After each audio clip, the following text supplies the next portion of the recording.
I'm Dana K. White of aslobcomesclean.com and the author of Decluttering at the Speed of Life. And today I'm going to be decluttering my bathroom counter at the speed of life because it needs to be decluttered. So I'm going to work through my 5-step process and I have my tools ready to go. All I need to declutter are a black trash bag. It needs to be black so that the people inside my house cannot see what I just put inside of it and decide it's their favorite thing ever.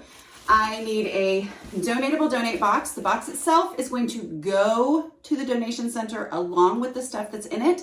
That means I never have to go back through it. And that means everything I put in here, I'm making a final decision about it. Like, I'm not gonna have to think about it again, okay? Other thing I need are my feet so that I can take things where I would look for them first immediately, okay? The other thing I really like to have when I declutter is a great audiobook. Here's the thing, decluttering, cleaning, all that kind of stuff, I'm not that motivated to do it, but I'm generally very motivated to read. So when I can combine those two things, it helps me want to get to work in my house because I know I'm going to get to listen to my book. And it helps me work for longer because I get into what I'm listening to. So it works really well that this video is sponsored by Chirp. Chirp is an audiobook retailer that runs amazing sales on audiobooks, including my own book, Decluttering at the Speed of Life right now. It's only $3.99. If you're listening to this when it first comes out, you've got time to go grab it for that price. So let me tell you what I like about Chirp, other than the fact that it offers great deals, because I love great deals. There's no subscription, there's no commitment, so you can grab the books that you want when you want them, and you're not committed to anything for the future. So a couple of my favorite audiobooks that are available on Chirp that I have listened to recently that I literally was looking for excuses and opportunities to keep listening. One of them is The Bookwoman of Troublesome Creek. Fascinating story that had me Googling to go, did this really happen? Are these things really true? And another is The Mother-in-Law by Sally Hepworth. It's like a family story, mysterious kind of, anyway, it was one of those I couldn't wait to get back to.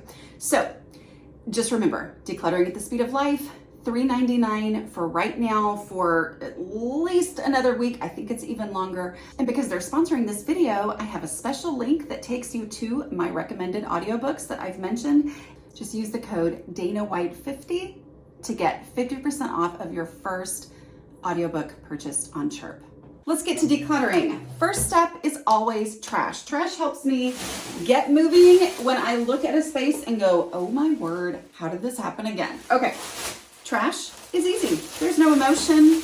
There's no nothing. It's just trash. That's it. Okay. So trash. Generally, I will find packaging. I bought some earrings the other day. There's the packaging for that. This, I'm pretty sure I have used many times to put makeup in for a thing, but it's getting kind of nasty. So it's time to go. So this is what I found. Okay. So this is how big it is.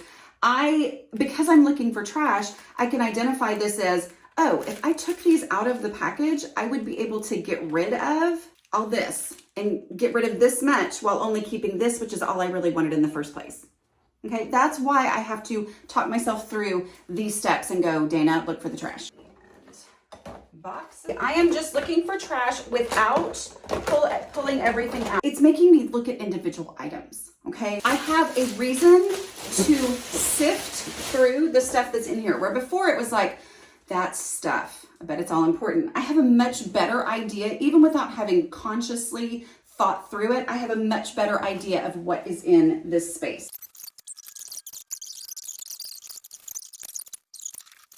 Let's see, I don't think I did a before picture, but here we're gonna do an after. After just getting rid of trash. Sorry, I should have done it before. Okay.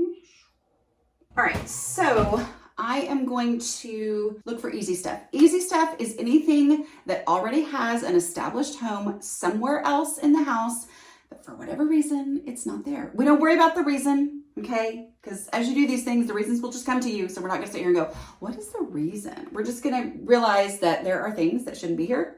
Oh my word, I'm pretty sure this is trash. 2019, that's 2 years ago. I'm not gonna risk it. Okay, yeah.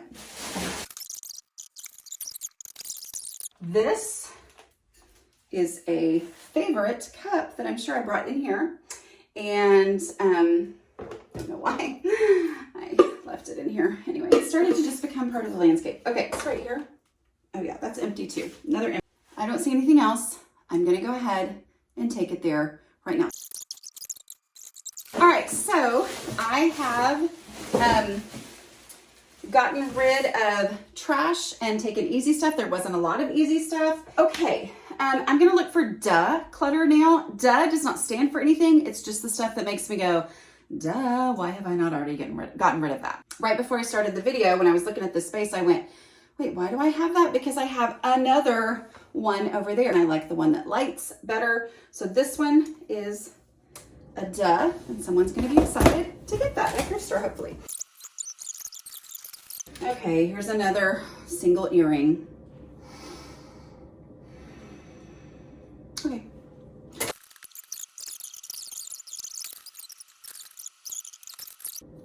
Here's pencils. Pencils don't go in here. I could walk them somewhere else.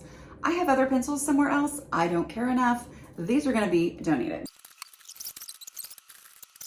So here's the beauty of the first 3 steps. There is trash, 0 emotions.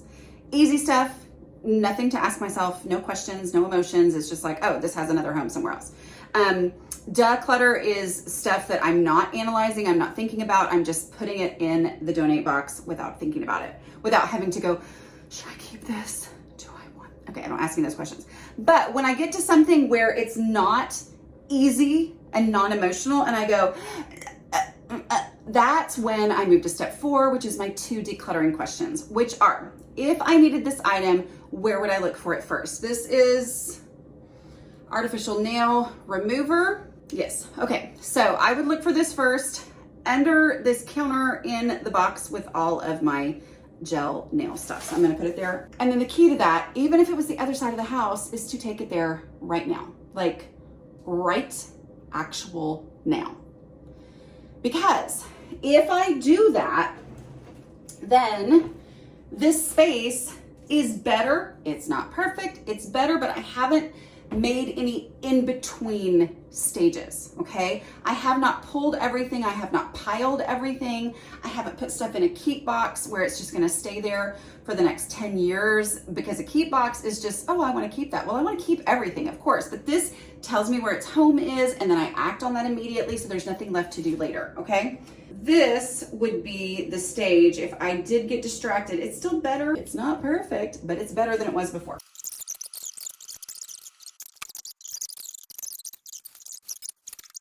I really didn't have a lot that I need to ask myself the decluttering questions about, but if I come across anything else, if I cannot answer that first one, and where would I look for it first? If my answer is blah, I don't know, then the next question I ask, okay? I don't have to ask it unless I can't answer the first one. And the second question is, if I needed this item, would it ever occur to me that I already had one? All right, so the next step is make it fit. Okay, this is where I implement the container concept. If you have not watched the container concept video, you need to go watch that video, because that explains the basic, the complete mindset shift in how I viewed my house, how I learned to live within the reality of the space that I have. So, not that things don't still get out of control, because here we go. This is me. This is my natural state. Okay, so the first part, so step 5.1, is to consolidate. And that means I'm going to put like things together. This forces me to touch everything in the space, and it reveals to me when I have lots of multiples, okay? This forced me, this looked super, like, of course this is supposed to be here, of course this is useful. The fact that I am making myself touch everything and put like things together as I went, oh, okay, as I went, okay, I went, oh wait, this one's empty.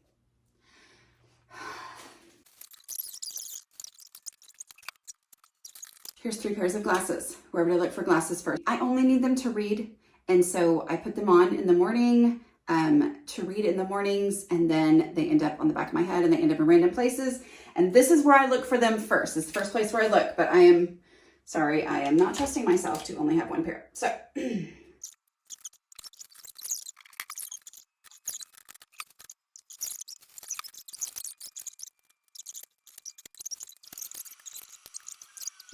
better, right? Better. I know I have a washcloth in here, but it's not perfect. It's better. All right, so this right here, now I'm starting to go, it just looked like it was supposed to be there. Now I'm realizing it's not. All right, so I just went and dumped the top one. It had all this change in it. And then I happened to look underneath and saw like all, oh my word, y'all, look. Some of my very favorite earrings. And I have been saying lately a lot, where have all my earrings gone? It's the other one, Let's talk about regret for a minute. What if I had already donated this before I found this other one? I would be sad. I would survive. I have experienced a lot of decluttering regrets. And I've decided I'd rather live with the regret than live with clutter. Perfect? No. Decluttered at the speed of life? Yes. Check the description below for my special link that will take you to the audiobooks I suggested, and use the code DanaWhite50 to get 50% off of your first audiobook that you purchase on Chirp. And grab Decluttering at the Speed of Life while it is only $3.99. Okay, this has been fun, and I will talk to you guys next week. Bye.